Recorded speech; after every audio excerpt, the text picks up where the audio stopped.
Pada Agustus 2021, dunia menyaksikan sebuah peristiwa yang mengubah arah sejarah Afghanistan dan mengguncang citra kekuatan global. Amerika Serikat, negara dengan anggaran militer terbesar di dunia, secara resmi menarik seluruh pasukannya dari Afghanistan setelah 20 tahun berperang. Penarikan ini menandai berakhirnya keterlibatan militer terpanjang dalam sejarah Amerika. Kejadian yang berlangsung di Kabul saat itu menjadi sorotan internasional. Bandara internasional berubah menjadi pusat kekacauan. Ribuan warga Afghanistan berdesakan di landasan pacu, berharap dapat meninggalkan negara yang kembali dikuasai oleh Taliban. Beberapa orang nekat berpegangan pada badan pesawat militer yang hendak lepas landas. Sementara itu, helikopter mengevakuasi diplomat asing dari atap kedutaan. Semua terjadi dalam waktu singkat dan disiarkan ke seluruh dunia. Peristiwa tersebut memunculkan satu pertanyaan besar. Bagaimana mungkin sebuah kelompok bersenjata yang selama bertahun-tahun dianggap lemah, terpecah dan hampir punah, mampu kembali mengambil alih sebuah negara dan memaksa kekuatan militer terbesar di dunia untuk pergi? Taliban bukanlah pasukan dengan teknologi canggih.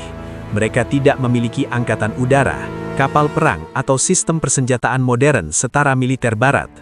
Namun dalam waktu singkat setelah penarikan pasukan asing diumumkan, wilayah demi wilayah jatuh tanpa perlawanan berarti. Kota-kota besar yang sebelumnya berada di bawah kendali pemerintah Afghanistan runtuh satu persatu.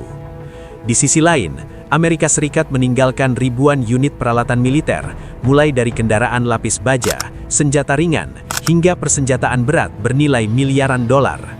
Peralatan ini kemudian dikuasai oleh Taliban dan dipamerkan sebagai simbol kemenangan. Bagi kelompok tersebut, penguasaan kembali Afghanistan bukan hanya keberhasilan militer, tetapi juga bukti bahwa mereka mampu bertahan lebih lama daripada lawan yang jauh lebih kuat. Bagi Amerika Serikat, penarikan ini menjadi pukulan besar terhadap reputasi internasional. 2 dekade operasi militer, biaya yang sangat besar, serta ribuan korban jiwa tidak menghasilkan stabilitas jangka panjang. Pemerintahan yang dibangun dengan dukungan Barat runtuh hanya dalam hitungan hari. Afghanistan kembali menunjukkan pola yang berulang dalam sejarahnya. Negara ini berkali-kali menjadi tempat di mana kekuatan besar masuk dengan keyakinan akan menang cepat, namun akhirnya pergi dalam keadaan gagal. Peristiwa tahun 2021 bukan kejadian yang berdiri sendiri, melainkan bagian dari rangkaian panjang kekalahan kekuatan asing di wilayah yang sama. Untuk memahami bagaimana hal ini bisa terjadi, perlu menengok jauh ke belakang, ke masa ketika kekuatan besar dunia pertama kali mencoba menaklukkan Afghanistan dan merasakan akibatnya.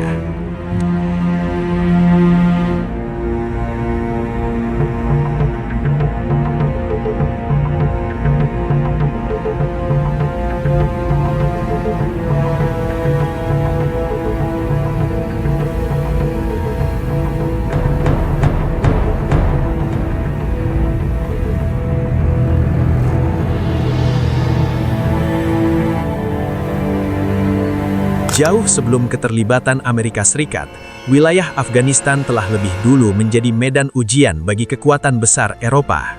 Pada abad ke-19, Inggris Raya muncul sebagai aktor utama yang berusaha menancapkan pengaruhnya di kawasan ini. Motifnya bukan semata penaklukan, melainkan kepentingan strategis yang lebih luas, terutama perlindungan terhadap India, koloni terpenting Inggris pada masa itu. Inggris memandang wilayah di utara India sebagai penyangga penting untuk menahan perluasan kekuatan Rusia di Asia Tengah. Kekhawatiran inilah yang mendorong London mengambil langkah militer langsung. Mereka berasumsi bahwa dengan kekuatan tentara modern dan pengalaman kolonial, wilayah tersebut dapat dikendalikan dengan cepat. Pada tahun 1839, Inggris melancarkan invasi pertama yang dikenal sebagai Perang Anglo-Afgan. Pasukan kolonial berhasil memasuki Kabul dan menyingkirkan penguasa lokal. Seorang raja yang dianggap lebih mudah dikendalikan, Shuja Shah Durrani, ditempatkan sebagai pemimpin. Dari sudut pandang militer, operasi ini terlihat sukses di tahap awal. Namun keberhasilan itu tidak bertahan lama. Kehadiran pasukan asing memicu perlawanan luas dari masyarakat setempat. Serangan tidak dilakukan secara terbuka, melainkan melalui penyergapan, sabotase jalur logistik, dan pembunuhan terhadap pejabat pendudukan. Tentara Inggris yang terbiasa dengan perang konvensional kesulitan menghadapi pola perlawanan semacam ini.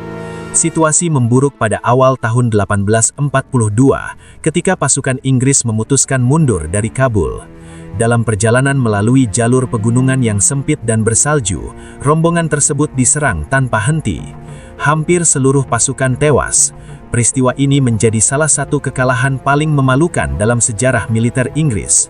Dari ribuan orang, hanya satu yang dilaporkan berhasil mencapai tujuan akhir dalam keadaan hidup. Meskipun mengalami kekalahan besar, Inggris tidak sepenuhnya menarik diri dari ambisinya. Beberapa dekade kemudian, pada 1878, konflik kembali pecah dalam Perang Anglo-Afgan kedua. Tujuan utamanya tetap sama, yaitu mengamankan kepentingan strategis dan mencegah pengaruh kekuatan pesaing. Kali ini, Inggris mencoba pendekatan diplomasi melalui perjanjian Gandamak, namun ketidakpuasan rakyat kembali memicu perlawanan bersenjata. Pertempuran berlanjut hingga 1880, ketika pasukan Inggris kembali mengalami kekalahan signifikan di wilayah Kandahar. Kekalahan ini memaksa Inggris mengubah pendekatan mereka dari pendudukan langsung menjadi pengaruh terbatas melalui kebijakan luar negeri. Upaya terakhir terjadi pada 1919 dalam Perang Anglo-Afgan ketiga. Konflik singkat ini dipicu oleh keinginan Afghanistan untuk mengendalikan urusan luar negerinya sendiri. Inggris yang saat itu melemah akibat Perang Dunia Pertama tidak mampu mempertahankan dominasinya. Perjanjian Rawalpindi mengakhiri konflik dan secara resmi mengakui kemerdekaan penuh Afghanistan. Serangkaian kegagalan ini membuktikan bahwa keunggulan teknologi dan kekuatan militer tidak selalu menjamin kemenangan. Inggris Raya, yang pada masanya menguasai seperempat dunia, harus menerima kenyataan bahwa wilayah ini tidak dapat dikendalikan dengan cara kolonial konvensional. Kekalahan Inggris menjadi pelajaran penting, meskipun pada akhirnya pelajaran itu kembali diabaikan oleh kekuatan besar berikutnya yang datang membawa ambisi serupa. Hampir 60 dekade setelah Inggris mengakui kemerdekaan Afghanistan, kekuatan besar lain kembali terlibat secara langsung. Kali ini datang dari utara. Pada akhir 1979, Uni Soviet mengirim pasukan militernya ke Afghanistan untuk mendahan pemerintahan yang sejalan dengan ideologi komunis. Latar belakang invasi ini berawal dari ketidakstabilan politik internal. Pemerintah Afghanistan saat itu terpecah oleh konflik internal dan perlawanan rakyat terhadap kebijakan yang dianggap bertentangan dengan nilai sosial dan agama setempat. Moskow menilai situasi ini berbahaya karena berpotensi membuka jalan pengaruh Amerika Serikat di kawasan yang mereka anggap sebagai zona kepentingan strategis. Operasi militer dimulai dengan cepat dan terkoordinasi. Pasukan elit Uni Soviet memasuki Kabul, menggulingkan pemimpin yang berkuasa, lalu menggantikannya dengan tokoh yang lebih loyal. Dari sudut pandang militer, langkah awal ini terlihat berhasil. Kota-kota utama dapat dikuasai, pusat pemerintahan berada di bawah kendali, dan jalur logistik penting diamankan. Namun seperti yang pernah dialami kekuatan asing sebelumnya, kendali atas kota tidak berarti penguasaan wilayah secara menyeluruh. Di luar pusat pemerintahan, perlawanan bersenjata tumbuh dengan cepat. Kelompok-kelompok pejuang lokal yang kemudian dikenal sebagai mujahidin mulai mengorganisir diri. Mereka berasal dari berbagai latar belakang suku dan daerah, namun disatukan oleh penolakan terhadap kehadiran pasukan asing. Pertempuran tidak berlangsung dalam bentuk perang terbuka. Mujahidin memanfaatkan kondisi geografis yang sulit, mulai dari pegunungan terjal hingga desa-desa terpencil. Jalur suplai Soviet menjadi sasaran utama. Serangan dilakukan secara tiba-tiba, lalu pasukan penyerang menghilang sebelum bala bantuan tiba. Pola ini membuat keunggulan jumlah dan persenjataan berat Soviet menjadi kurang efektif. Konflik ini juga berkembang menjadi arena persaingan global. Amerika Serikat bersama Pakistan, Arab Saudi, dan beberapa negara barat memberikan dukungan finansial, logistik, serta persenjataan kepada mujahidin. Salah satu senjata yang mengubah jalannya perang adalah rudal anti-pesawat yang mampu menumbangkan helikopter dan pesawat tempur Soviet. Sejak saat itu, dominasi udara yang sebelumnya menjadi keunggulan utama mulai terkikis. Seiring berjalannya waktu, biaya perang meningkat drastis. Ribuan tentara Soviet tewas, puluhan ribu lainnya terluka, dan tekanan politik di dalam negeri semakin besar. Di sisi lain, pemerintahan yang mereka dukung tidak pernah benar-benar memperoleh legitimasi di mata rakyat. Kekerasan terhadap warga sipil justru memperkuat kebencian dan memperluas basis perlawanan. Pada akhir 1980-an, kepemimpinan Uni Soviet mulai menyadari bahwa perang ini tidak dapat dimenangkan. Tekanan ekonomi, kritik internasional, dan kelelahan militer mendorong perubahan kebijakan. Pada tahun 1988, ditandatangani Perjanjian Jenewa yang membuka jalan bagi penarikan pasukan secara bertahap. Penarikan terakhir selesai pada Februari 1989. Uni Soviet meninggalkan Afghanistan tanpa kemenangan, tanpa stabilitas, dan tanpa pemerintahan yang benar-benar kuat. Konflik ini tidak hanya melemahkan posisi mereka di kawasan, tetapi juga mempercepat krisis internal yang berujung pada runtuhnya Uni Soviet beberapa tahun kemudian. Perang 10 tahun ini meninggalkan kehancuran besar di Afghanistan dan menciptakan generasi pejuang yang terbiasa hidup dalam konflik. Dari puing-puing perang inilah, kekuatan baru perlahan terbentuk, mengisi kekosongan yang ditinggalkan oleh negara adidaya yang mundur dalam diam. Penarikan pasukan Uni Soviet tidak membawa perdamaian bagi Afghanistan. Kekuasaan yang ditinggalkan justru membuka fase baru konflik internal. Berbagai faksi bersenjata yang sebelumnya bersatu melawan pasukan asing, kini saling berebut pengaruh. Perang saudara meluas, keamanan runtuh, dan kehidupan masyarakat sipil berada dalam kondisi yang tidak menentu. Di tengah kekacauan inilah, kelompok Taliban mulai muncul pada awal 1990-an. Mereka berasal dari kalangan pelajar madrasah yang sebagian besar tumbuh dalam lingkungan pengungsian dan konflik berkepanjangan. Latar belakang ini membentuk pandangan dunia yang keras dan disiplin. Mereka menawarkan janji sederhana, mengakhiri kekacauan, menegakkan ketertiban, dan menerapkan hukum Islam secara ketat. Taliban berkembang cepat karena mampu memanfaatkan kelelahan masyarakat terhadap perang saudara. Di banyak wilayah, mereka diterima bukan karena popularitas ideologi, melainkan karena janji stabilitas. Dengan struktur komando yang sederhana namun tegas, mereka bergerak dari satu daerah ke daerah lain, menyingkirkan kelompok bersenjata lain yang dianggap korup atau tidak disiplin. Kemampuan tempur Taliban bukan hasil pelatihan militer modern, melainkan akumulasi pengalaman panjang konflik. Banyak anggotanya merupakan mantan pejuang yang sebelumnya terlibat dalam perlawanan terhadap Uni Soviet. Pengetahuan medan, kedekatan dengan komunitas lokal dan jaringan sosial yang luas menjadi keunggulan utama. Madrasah-madrasah di wilayah perbatasan Afghanistan dan Pakistan berperan penting dalam proses perekrutan. Di tempat inilah para calon anggota mendapatkan pendidikan agama yang ketat, sekaligus indoktrinasi tentang kewajiban berjihad. Pelatihan fisik dan penggunaan senjata dilakukan secara sederhana, namun berulang dan efektif. Pendekatan Taliban terhadap peperangan bersifat praktis. Mereka menghindari konfrontasi besar dan lebih memilih menguasai wilayah secara bertahap. Jalur suplai, pos-pos kecil, dan pusat administrasi lokal menjadi sasaran utama. Dengan cara ini, kekuasaan lawan dilemahkan tanpa harus terlibat pertempuran terbuka yang mahal. Pada pertengahan dekade 1990-an, Taliban berhasil menguasai sebagian besar Afghanistan, termasuk Kabul. Mereka mendirikan pemerintahan dengan sistem hukum yang sangat ketat. Meskipun menuai kecaman internasional, rezim ini mampu mempertahankan kontrol internal selama beberapa tahun. Namun, penguasaan tersebut tidak menghapus jejak perang sebelumnya. Struktur negara yang rapuh, ketergantungan pada kekuatan bersenjata, dan isolasi internasional menciptakan kondisi yang mudah diguncangkan. Ketika perhatian dunia kembali tertuju ke Afghanistan setelah peristiwa besar di awal abad ke-20, kelompok ini kembali berada di pusat konflik global. Periode ini menjadi fondasi penting bagi cara Taliban bertahan dan berperang di masa depan. Pengalaman menghadapi kekuatan yang lebih besar, ditambah penguasaan wilayah dan jaringan sosial, membentuk pola perlawanan yang akan diuji dalam konflik berikutnya. Keterlibatan Amerika Serikat di Afghanistan dimulai pada Oktober 2001, setelah serangan terhadap wilayah Amerika sebulan sebelumnya. Pemerintah Washington menuding jaringan Al-Qaeda sebagai pelaku dan menuntut agar pimpinan kelompok itu diserahkan.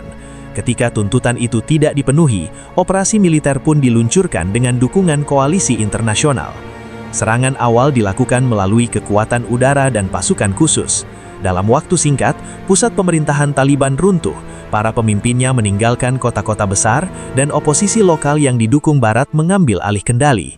Dari luar, konflik ini tampak selesai hanya dalam hitungan minggu. Namun, perubahan kekuasaan tidak diikuti dengan kendali penuh atas wilayah. Taliban memilih menghindari konfrontasi langsung dan menyebar ke daerah pedesaan serta pegunungan.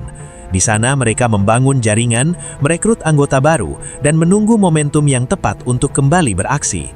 Amerika Serikat kemudian beralih ke misi pembangunan negara, pemerintahan baru dibentuk, angkatan bersenjata Afghanistan dilatih, dan miliaran dolar digelontorkan untuk infrastruktur dan institusi sipil.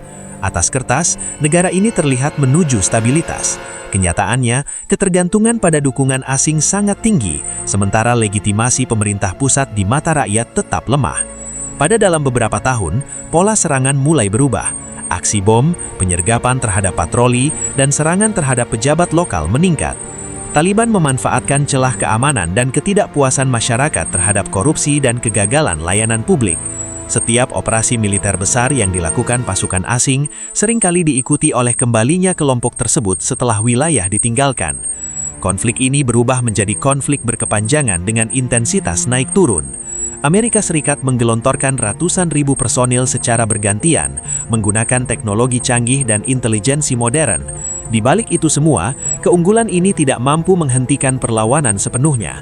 Lawan yang dihadapi tidak terikat pada garis depan, tidak bergantung pada fasilitas tetap, dan mampu menyatu dengan kehidupan sehari-hari masyarakat. Seiring berjalannya waktu, dukungan publik di Amerika Serikat terhadap perang ini menurun. Biaya operasi membengkak, korban terus bertambah, dan tujuan akhir menjadi semakin kabur.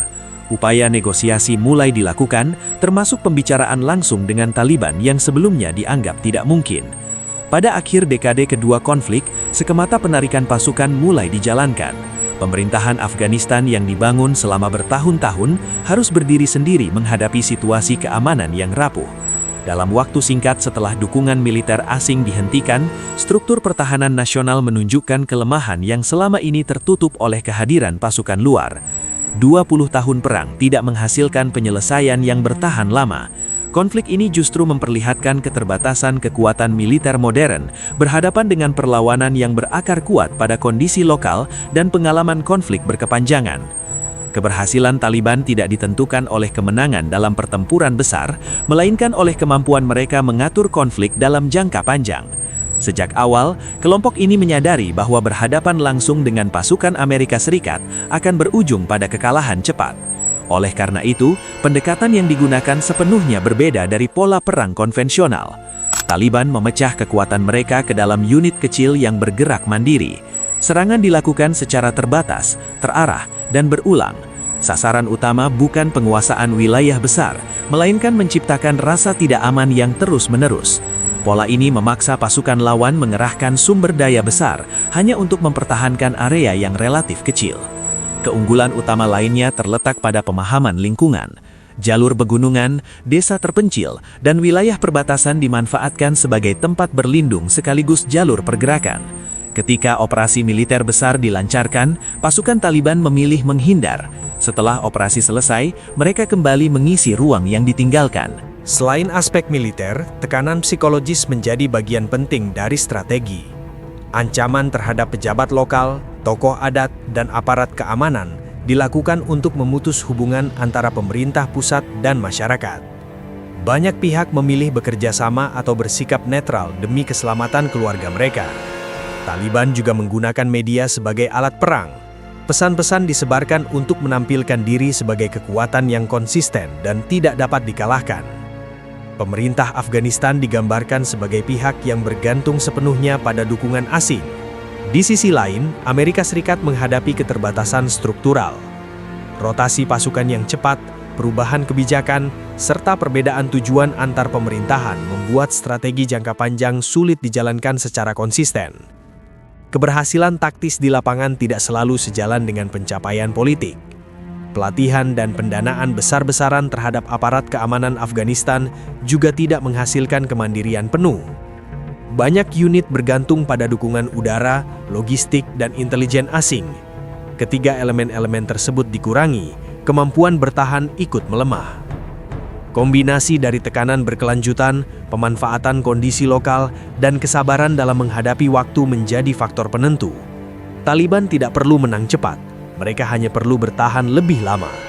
Ketika keputusan penarikan pasukan diambil, keseimbangan konflik langsung berubah. Strategi ini membuktikan bahwa dalam perang modern, keunggulan teknologi tidak selalu menjadi faktor penentu.